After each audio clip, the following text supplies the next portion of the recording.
Zero was what they had in mind for you was a small section from Cull Lake to this side of Walbran. That was your fishing area for 2 months. And that was going to be closed. All of Port Renfrew to East Point and down to Victoria was going to be completely closed. Now this fight is over the SRKW killer whales, as we know, is a bit of a farce. The science, the data that we've collected, and how we tackled DFO, we didn't deal with the local DFO. We actually went right to Ottawa. And that's where we got him. And a bit of a luck in this whole deal was that Newfoundland was also fighting with DFO. So it was really, we hit them from both sides. They didn't expect to see us come to do what we did. We did some public events, we got a petition out there, we got political, and we got political with all parties. And the fact remains was that they were going to close you down, period.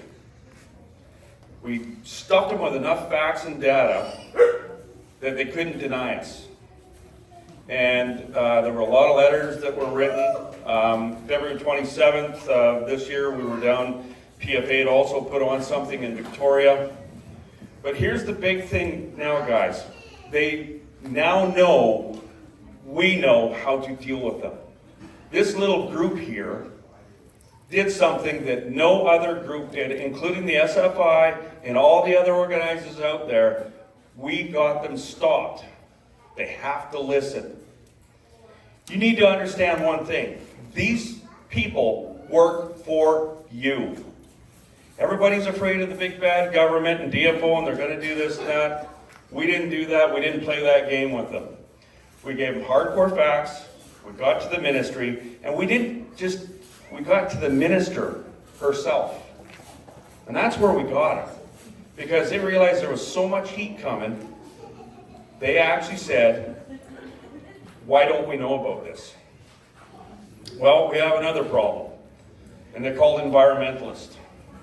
And you probably know, and you've heard many of these people, like Rain Coast, Wild Coast, Salmon, they give out a lot of false information, and they do it on a regular basis. We've caught it many times, and we've corrected these people many times. The biggest thing is, guys, we need your support.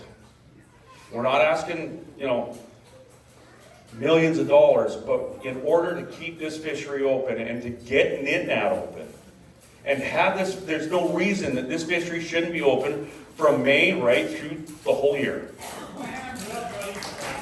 There is absolutely no reason. We have proven it time and time again. DFO tried to close us down. They did a test set. It was on behalf of First Nations and other people for the 5-2 Fraser River fish. And they didn't get one. And that really peed a lot of people off. The environmentalists were furious because that data proved to us Fraser River fish do not hit this part of the coast. They actually make landfall in Souk area. And the reason for that is, we'll keep this as short as I can, they're a deep water fish. We've also proven that DFO and their hatchery programs are being horribly mismanaged. And I think you already know that.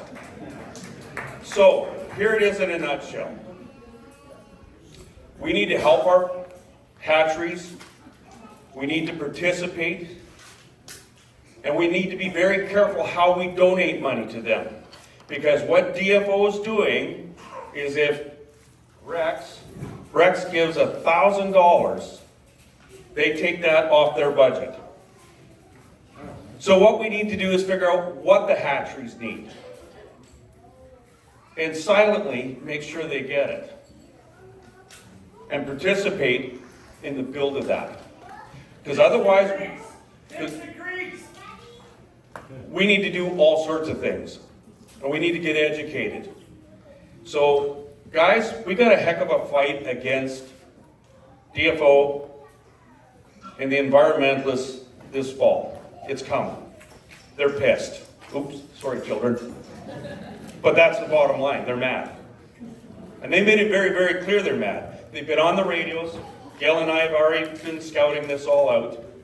They're on the radios, they're pitching, oh, you know, the salmon stocks are down. 625,000 Chinook went back to the Fraser River last year in South Thompson.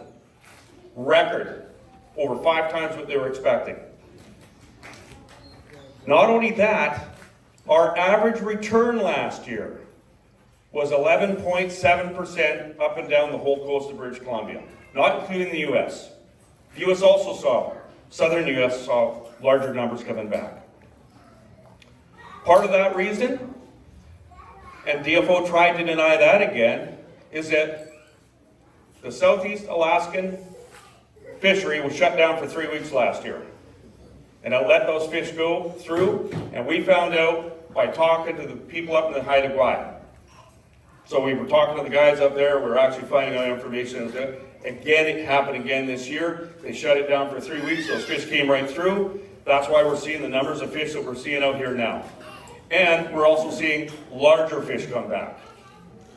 So it's a good thing.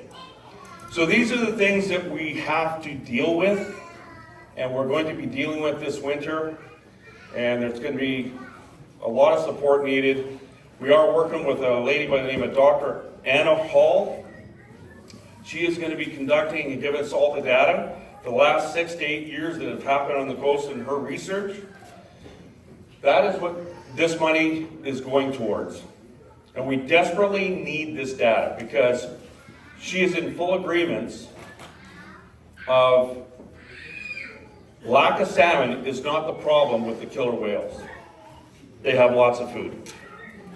You know it, I know it. And we're not the problem. We don't want to be around the killer whales when they're in here feeding. And it's not that we get a lot of the SRKW whales up here, because we don't. They were here this year. I did record it. I did send it in. I will do my part. And if you see it, and you see these whales, just let somebody know. Send us a quick email or a note to info@bcnet. Oh, sorry, info dot. Did I get that right? Yep. Am I right? Yep. Info@